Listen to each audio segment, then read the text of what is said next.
انتظار کرنے کے بعد پیدل ہی گھر کی طرف جانا پڑا۔ سفید رنگت میں گلابیاں گھل چکی تھیں۔ اس کا چہرہ سرخ ہو چکا تھا کیونکہ دھوپ اور گرمی بہت زیادہ تھی، اور اس نے معمول کے مطابق چادر بھی لے رکھی تھی۔ یہ پہلی مرتبہ تھا جب اسے خود پیدل گھر آنا پڑا، اور یہ اس کے لیے کسی اذیت سے کم نہیں تھا۔ وہ پورا راستہ ہی خوف و ہراس کا شکار رہی۔ سر جھکا کر وہ پیدل چلتی اور پھر مڑ کر مہنور کا انتظار کر لیتی، لیکن وہ تو اس بات پر حیرت زدہ تھی کہ آخر مہنور گئی کہاں۔ اسے اس کی فکر بھی لاحق تھی اور تائی کا خوف بھی۔ بلاخر 2 گھنٹے پیدل چلنے کے بعد وہ گھر پہنچ چکی تھی، پسینے سے شرابور، سارا جسم سرخ رنگت، گھبرائی ہوئی۔ اس نے دعا کی تھی کہ خدا کرے تائی کا موڈ خوشگوار ہو اور اسے تھوڑی دیر آرام کرنے کے لیے وقت مل جائے، لیکن وہ یہ نہیں جانتی تھی کہ گھر جانے پر کون سی قیامت اس کی منتظر ہے، وہ جس کے بارے میں وہ جانتی بھی نہیں تھی، اور اسے بے جرم کٹہرے میں لا کر کھڑا کر دیا جائے گا۔ وہ فوراً کچن میں داخل ہوئی اور سب سے پہلے اوڑھی ہوئی چادر کو اتار کر اس نے پانی کا گلاس منہ کو لگایا۔ 2 گلاس پانی پینے کے بعد اس کی طبیعت کچھ بحال ہوئی، اور عین اسی وقت تائی جو کچن میں داخل ہوئی اور اسے وہاں دیکھ کر حواس باختہ ہو کر اس کی جانب بڑھی۔ تو تم آ گئی مہارانی، میں صبح سے تمہارا انتظار کر رہی ہوں، بتاؤ میرے کنگن کہاں ہیں؟ اس کے تو سر پر قیامت ٹوٹ پڑی تھی۔ کون سی کنگن تائی؟ وہ جو پہلے ہی گھبرائے ہوئے چہرے کے ساتھ کھڑی تھی، تائی کی بات سن کر مزید گھبرا گئی۔ آپ کس بارے میں بات کر رہی ہیں؟ میں نہیں جانتی آپ کے کنگن کے بارے میں، قسم لے لیں تائی۔ اسے گھسیٹتے ہوئے باہر لے آئی۔ میں صبح سے تمہارا انتظار کر رہی ہوں۔ یہ تو شکر ہے کہ مجھے اپنی الماری کا لاک کھلا ہوا نظر آیا اور میں نے جانچ پڑتال کر لی، ورنہ اگر بات پرانی ہو جاتی تو تم نے تو صاف مکر جانا تھا۔ اس کے تایا ابا بھی گھر پر موجود تھے اور وہ بھی پریشانی کا شکار نظر آ رہے تھے۔ تایا ابا، میں قسم کھاتی ہوں میں نے کچھ نہیں دیکھا، میں تو تائی کے کمرے میں صرف صفائی کرنے گئی تھی، وہ بھی کل۔ میں نے ان کی الماری کو ہاتھ تک نہیں لگایا۔ وہ بے ساختہ رو رہی تھی، بڑی شدت کے ساتھ، لیکن اس 20 سالہ روتی ہوئی لڑکی پر کسی کو رحم نہیں آیا۔ تائی نے تایا کے سامنے ہی اسے بری طرح مارنا شروع کر دیا اور وہ گرگرا کر منتیں کرتی رہی۔ شام تک کا وقت ہے تمہارے پاس، مجھے شام سے پہلے پہلے میرے کنگن چاہیے، ہر حال میں، ورنہ یہیں پڑے پڑے بھوکی مر جاؤ گی اور میں تمہیں ایک نوالا نہیں دوں گی۔ کنگن تو میں تمہارے حلق سے نکال لوں گی بی بی، میری مرحومہ ماں کی نشانی تھے وہ، اور میری مہنور کی امانت۔ انہوں نے اس بات پر توجہ نہیں دی تھی کہ مہنور گھر نہیں آئی، وہ تو خود ہر بات کو پس پش ڈالتے ہوئے روتے ہوئے کمرے میں چلی گئی اور گھر گھٹنوں پر سر رکھ کر مزید شدت سے رو پڑی۔ یا اللہ، مجھے کسی اور آزمائش میں مت ڈالیں، میں تو نہیں جانتی کہ کنگن کہاں ہے، تو میرے دل کے راز سے اچھی طرح واقف ہے۔ وہ دعا کر رہی تھی، لیکن اسے یقین تھا کہ وہ اس آزمائش میں ڈالی جا چکی ہے اور دعائیں رد جائیں گی۔ دعا اس وقت ہوتا ہے، بعض اوقات ہم دعائیں کرتے رہتے ہیں مگر جو کچھ بھی کاتب تقدیر نے لکھا ہو وہ ہمارے ساتھ ہو کر رہتا ہے، اور اس کے ساتھ بھی ایسا ہی ہوا تھا۔ طیبہ تو گھر سے چلے گئے کیونکہ وہ رات کسی بنگلے پر چوکیداری کے فرائض سر انجام دیتے تھے، لیکن اس پر مصیبت ٹوٹ پڑی۔ مانور شام سے ذرا پہلے ہی گھر واپس آئی تھی اور اسے تائی کے زبانی ہی علم ہوا کہ مانور نے اکیڈمی جوائن کر لی ہے، سو آج کے بعد کالج سے سیدھا اکیڈمی جائے گی۔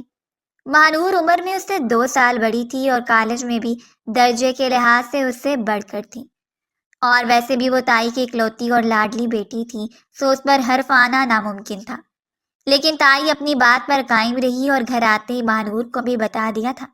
وہ چپ چاپ ایک تنفر بھری نظر اس پر ڈال کر اپنے کمرے میں چلی گئی۔ تائی نے تو اس کا جینا محال کر دیا تھا، بھوک سے اس کا دم گھٹنے لگا تھا، لیکن اس سے پورا دن ایک نوالا نہیں دیا گیا، حالانکہ وہ کنگن کے بارے میں کچھ نہیں جانتی تھی۔ لیکن تائی کتنی ہی دیر سینہ پیٹ کر روتی رہی۔ ان کی الماری سے کسی نے کنگن نکال لیے تھے، ٹوٹے ہوئے لاک سے۔ جب انہیں شک ہوا اور انہوں نے جانچ پڑتال کی تو کنگن کمرے میں موجود نہیں تھے۔ وہ خود بھی حیران پریشان تھی، کمرے کی صفائی وہی کیا کرتی تھی، لیکن آخر وہ کنگن گئے کہاں؟ وہ شام بھی کچن میں گئی اور تائی سے منت سماجت کی تھی کہ اسے کھانے کے لیے ایک روٹی دے دی جائے، کیونکہ ناشتے میں بھی اس نے بس ایک کپ چائے پی تھی اور اب اس کا بھوک سے برا حال تھا۔ اس کے پاس اتنے وافر مقدار میں رقم نہیں ہوتی تھی کہ وہ کالے سے کچھ لے کر کھاتی۔ مہینے دو مہینے بعد اگر تایا ابا اسے کچھ رقم دے بھی دیتے تو وہ بھی تائی کی نظر ہو جاتی۔ تائی نے اسے پاؤں کی ٹھوکر مار کر زمین پر گرا دیا۔ خبردار اگر میرے سامنے معصوم بننے کا ناٹک کیا، میں اچھی طرح جانتی ہوں میرے کنگن تمہارے پیٹ میں ہیں۔ میری بھولی بھالی بچی تو کبھی میرے کمرے میں نہیں گئی، نہ ہی وہ اس طرح کی حرکتوں سے واقف ہے۔ تائی کے ساتھ اس کا خونی رشتہ نہیں تھا، لیکن اس کے تایا اقبال صاحب کے ساتھ اس کا خونی رشتہ تھا۔ لیکن اس نے بھی اس معصوم سی لڑکی کی التجاؤں پر غور نہیں کیا تھا۔ وہ کمرے میں آ گئی جب مہنور اپنے موبائل پر کسی سے بات کر رہی تھی۔ اس کا روز کا یہی شیڈول تھا۔ وہ رات بھر باتوں میں مصروف رہتی۔ اس کی آواز اتنی آہستہ ہوتی کہ وہ چاہنے کے باوجود نہیں سن پاتی، اور ویسے بھی اسے یوں لگتا تھا جیسے مہنور اسے اپنے کمرے میں سونے دیتی ہے تو اس کی بھی خاص وجہ یہی ہے کہ وہ باہر سے آنے جانے والوں پر نظر رکھے۔ مہنور نے اسے یہی کہہ رکھا تھا کہ وہ اپنی دوست کو کال کرنے کے بعد اسے اپنی پڑھائی کے بارے میں ڈسکس کرتی ہے۔ اس معصوم سی بھولی بھالی لڑکی کو ان کی باتوں سے فرق بھی نہیں پڑتا تھا۔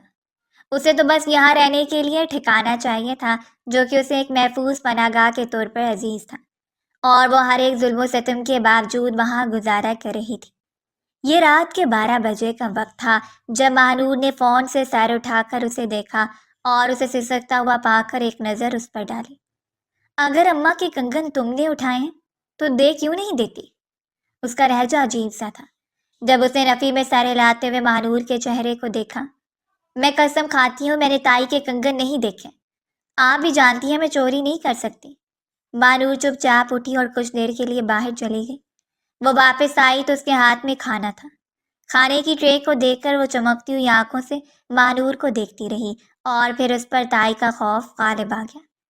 اسے کھا لو، امی کو کچھ پتہ نہیں چلے گا، میں لائی ہوں تمہارے لیے۔ زندگی میں پہلی بار مہنور نے اس کے ساتھ اتنا نرم رویہ اختیار کیا تھا۔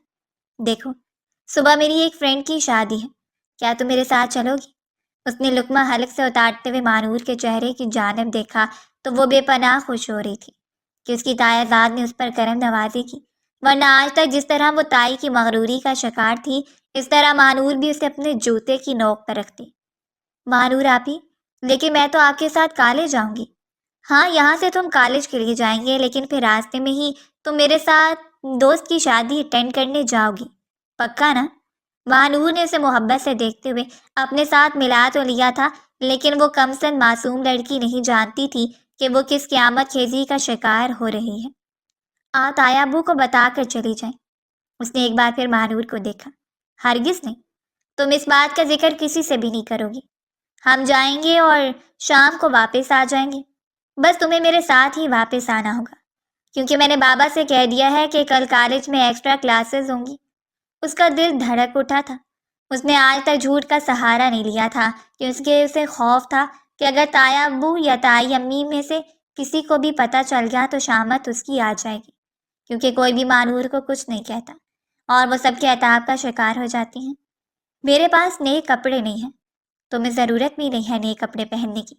میری فرینڈ کی شادی ہے تو تم تو باہر ویٹ کرو گی، اور اگر زیادہ ضروری ہوا تو میں تمہیں دلا دوں گی۔ وہ مہنور کی جانب حیرت سے دیکھتی رہی اور ایک بار پھر ہینڈ فری کانوں میں لگائے مہنور اپنی باتوں میں مشغول ہو چکی تھی۔ وہ سمجھ نہیں پا رہی تھی کہ آخر مہنور آپی کے پاس پیسے کہاں سے آئے، اور اب وہ اگر دوست کی شادی میں جانے کا ارادہ رکھتی ہے تو اسے کوئی روک ٹوک نہیں۔ وہ تایا ابو سے پوچھ سکتی ہے، لیکن وہ بھی اپنے لبوں پر قفل لگا کر رہ گئی۔ اگلے دن وہ صبح سویرے اٹھی۔ تائی نے اپنی ضد پر قائم رہ کر اسے ایک نوالہ نہیں دیا تھا اور کہا تھا